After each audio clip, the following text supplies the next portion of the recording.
वाला नहीं, सारी मखलूक रब ने बनाई, न कोई हिस्सेदार उसका। सारी मखलूक रब ने बनाई, न कोई हिस्सेदार उसका। ओदे हथ विच सब दी चंगाई, न कोई हिस्सेदार उसका।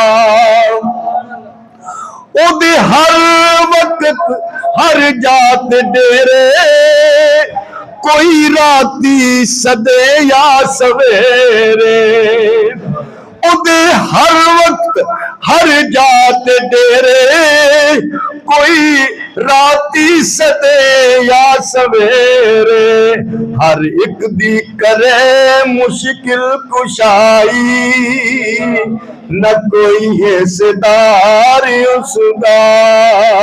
सारी मखलूक रब ने बनाई, न कोई हिस्सेदार उसका।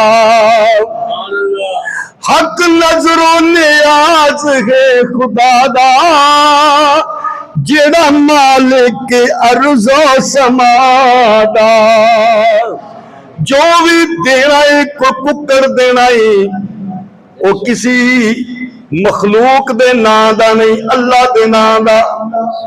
जेड़ा कोई भंडारा वंडना है, मखलूक दे नां दा नहीं, अल्लाह दे नां दा।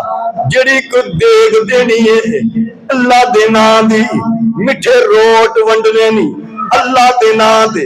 क्योंकि देन वाला भी होए ते खर्च भी ओदे नां ते होना चाहिए। हक नजरों ने आस है खुदा दा, जेड़ा मालिक रुज़ो समादा। जिन्ने दिंदिया कदी टिल न लाई,